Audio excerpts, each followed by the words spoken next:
النهارده جايه لكم في خناقه، حضري نفسك كده وتعالي عشان نتخانق مع بعض فيس تو فيس. ازيكم يا بنات، عاملين ايه؟ يا رب كلكم تكونوا بخير. ازاي لغايه النهارده بيجيلي مسجات وبتسال يا نهى ايه الفرق بين البلاشر الكريمي وايه الفرق بين البلاشر الليكويد وايه الفرق بين البلاشر الباودر؟ يا اختي كله احمر خدود، كله بنورد بيه خدودنا. المشكله مش في كده، المشكله ان في استخدامات غلط تماما للمنتجات اللي انا قلت عليها دي. ايه الاستخدامات الغلط؟ هعرفك دلوقتي. بس قبل ما ابتدي حبيبه قلبي نهانيه وعايزه اعرفك يعني ايه بلاشر باودر ويعني ايه بلاشر كريمي ويعني ايه بلاشر لوز، واقول لك الفرق ما بينهم واقول لك كمان نسبه ثباتهم، لك ازاي نحط بلاشر عشان نطلع الخدود وازاي احط بلاشر عشان ارفع واشد معايا الخدود.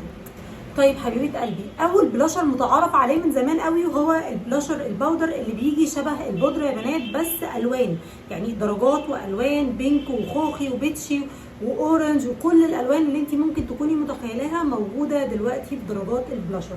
ايه هو البلاشر وبيعمل ايه؟ البلاشر ده اللي احنا بنورد بيه خدودنا وبنرفع بيه خدودنا وكمان بنشد بيه خدودنا، وفي منه درجات كتيره جدا. في بنات بتحب البلاشر الوانه قويه وواضحه وصريحه، وفي الوان بتحب البلاشر الالوان النود والالوان الهاديه والالوان اللي مش باينه قوي. فانا كلامي هيكون للميك اب ارتست، خلي دايما درجات البلاشر بتاعك ماتشنج مع الوان الميك اب بتاعتك. يعني شوفي الوان الميك اب بتاعتك يا روح قلب لهاني وبتقول لك ايه، الوان الميك اب بتاعتي على نود على اورنج يبقى احط البلاشر من نفس الدرجات، الميك اب بتاعتي على بينك على روز على بيبي روز يبقى اخلي برده البلاشر بتاعي نفس الدرجات. بلاشر انواع عندنا زي ما انت شايفه كده، البلاشر الباودر وكمان عندنا البلاشرز الكريمي كلهم. كل انواع البلاشر الكريمي موجوده، بس انا هعمل لك الفيديو بالمنتجات الدراج ستور اللي هي سعرها مناسب، اللي هي تقدري تجيبيها، لان كمان طالعه من البلاشر هاي اند وسعره مبالغ فيه جدا. اقول لك دلوقتي الفكره والتريك ان انت تخلي اي نوع بلاشر عندك حتى لو كان سعره رخيص ثباته زي ثبات الهاي اند واعلى كمان. اجي معاكم اول حاجه مع بعض واتكلم معاكم على البلاشر الباودر. قلت لك يا روح قلبي اللي بيكون عامل شبه البودره كده، البودره بس ليها لون شبه الكومباكت باودر او شبه كمان اللوز باودر اللي احنا بنستخدمه، بس بيكون ليه لون ومعظمه بيطير بسرعه. خدوا بالكم البلاشر الباودر ثباته ما بيبقاش اعلى حاجه الا انواع معينه من البلاشر الباودر اللي بتكلبش في البشره وبتثبت بسرعه.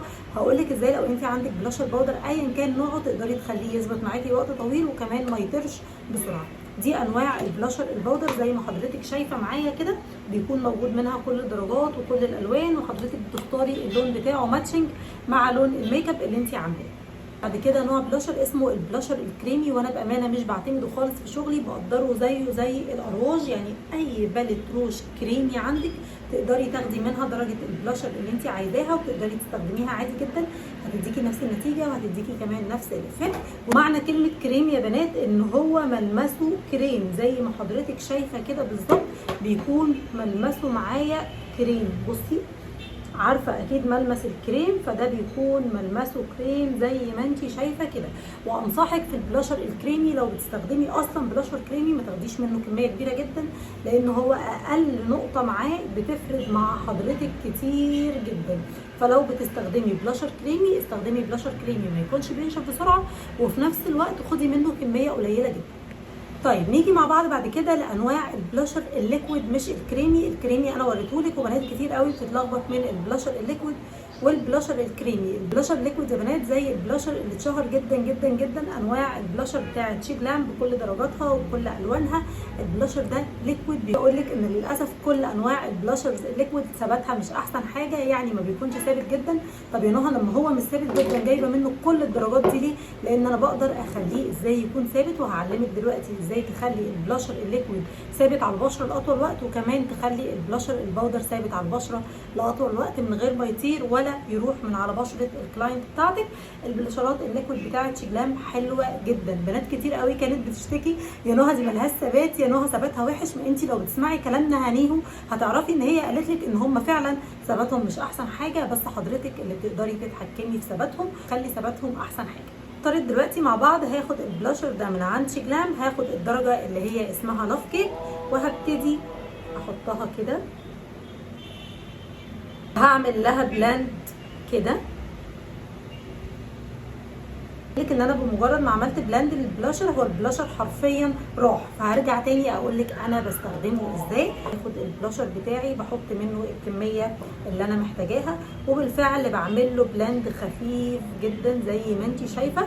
نرجع هنا القاعده مع بعض في الميك اب، بنات كتير قوي ما بتاخدش بالها منها، اللي هو يروح قلبي انت ما ينفعش تنزلي باي حاجه كريمي على بشرتك من غير تثبيت. اي حاجه كريمي مش بتقلب باودر لازم حضرتك تثبتيها. ففي الحاله دي بجري اثبت البلاشر الكريمي او البلاشر الليكويد بنفس الدرجه من البلاشر الباودر، وكده بضمن ان الاثنين بيكلبشوا ببعض. يعني ايه الاثنين بيكلبشوا ببعض؟ يعني انا كده ضمنت ان البلاشر الباودر ثبت معايا البلاشر الكريمي، والبلاشر الكريمي كلبش في البلاشر الباودر، وبالتالي البلاشر مش هيتحرك من مكانه ابدا. ومن ضمن برضو انواع البلاشر الليكويد اللي سعرها كويس جدا البلاشرز دي بتاعت جوسي بيوتي، ودول يا جماعه بتوع سوما. عايزه اقول لكم انواع البلاشر دي خطيره، بس اي بلاشر ليكويد او اي بلاشر كريمي لازم نستخدمه بالطريقه اللي انا علمتها لك دلوقتي. حرفيا جربي الطريقه دي في شغلك وادعي لي. معايا كذا درجه من انواع البلاشر بتاعت سوما. بصوا يا جماعه البيجمنت بتاعها خطير، يمكن البيجمنت بتاعها كمان اعلى من البيجمنت بتاع شيجلام بكتير قوي، ونسبه ثباتها اعلى من شيجلام كتير قوي. بس بما انه بلاشر ليكويد لازم يتثبت معايا بباودر. حاجه لازم تكوني واخده بالك منها، في بنات ما بتحبش شكل البلاشر الكتير. في الحاله دي ممكن تثبتي بس البلاشر اللي انت حطاه بكومباكت باودر او لوز باودر، هيهدي معاكي درجه البلاشر اللي انت حطاها وبرده هيثبتها. طب يا نهى عايزه تقولي ايه؟ عايزه اقول لك يا حبيبه قلبي نهانيهم، ما ينفعش خالص تحطي بلاشر كريمي او تحطي حاجه كريمي على بشرتك وتنزلي تتطلقي في الشارع. هتمشي تلمي كل الاتربه وشويه هواء في الجو هيجيبوا لك كل حاجه في الشارع وهتبتدي تلزق على بشرتك. فعشان كده اي حاجه كريمي هتستخدميها في حياتك تثبتيها يا بلوز باودر يا بكومباكت باودر يا بلاشر باودر. وانا هنا بتكلم على ثبات بلاشر الكريمي، انا لازم اثبته ببلاشر باودر بالشكل ده، وباخد اقرب درجه للون اللي انا حاطاه من البلاشر وابتدي احطه، نفضها بس كده وابتدي احطه على البلاشر بتاعي. بصوا عايزه اعمل لكم برده ناحيه ثانيه. من لو جيت هنا وحطيت شويه بلاشر باودر نفس الدرجه اللي احنا حاطينها الناحيه الثانيه وجيت اوريهم لحضرتك، هتلاقي ان الفرق بينهم كبير جدا. ده ثباته اعلى، ده لونه اقوى، ده وكمان ده هيقعد معايا وقت اطول عن ده بما انه باودر بعد شويه هيطير لوحده. بصوا يا بنات احنا لسه الوقت ما راحش منه اي حاجه. بصي هنا البلاشر الباودر لوحده ابتدى يطير، والبلاشر ده عمره ما هيطير، يعني هيفضل ثابت معاكي لو انت بتستخدميه العرايس او انت بتستخدميه في شغلك. حتى كان نوع البلاشر بتاعك مش غالي هيفضل ثابت معاكي طول الوقت. والبنات اللي بتحب التنت كمان تقدري تعملي في التنت كده. انا وانا نازله ما بحطش حاجه غير التنت وببتدي اثبته بالفرشه، وببتدي بس امشي عليه بالفرشه اللي كان فيها اصلا بلاشر. ما بحطش لان انا عارفه ان الفرشه بصي لو عملت كده هي فيها بواقي بلاشر، بس انا متاكده وعارفه ان اي حاجه كريمي او اي حاجه ليكويد لازم تتثبت بالباودر. عشان ابقى بعرفك كل انواع البلاشر الموجوده عندنا، نوع بلاشر كمان يا بنات اسمه اللوز بلاشر. ايه هو اللوز بلاشر؟ عارفين يا روح قلبي مش احنا عندنا في الباودر كومباكت باودر اللي هي المضغوطه اللي بتبقى زي البلاشر عامله زي البلاشر ده، وعندنا كمان اللوز باودر اللي هي بتكون سايبه زي البلاشر ده بالظبط. برده البلاشر عندنا منه الكومباكت بلاشر اللي هو بيجي بالشكل ده، وكمان عندنا منه اللوز بلاشر اللي هو بيجي بالشكل ده. طب امتى ابعد عن اللوز بلاشر ده يا نهى وامتى احطه؟ ابعدي يا روح قلبي عن اللوز بلاشر طول ما الكلاينت بتاعتك كلها مشاكل او كلها حبوب او عندها مسام اوفر، لان هو يعتبر هايلايتر وبلاشر الاثنين في نفس الوقت. وحضرتك عارفه ان احنا لو حطينا على مكان فيه ديفو او مكان فيه مشكله يبتدي يبرز معايا المشكله اكتر. زي مثلا انا هنا عندي مسام هاخد منه نقطه صغيره جدا وهبتدي احطه على المكان ده.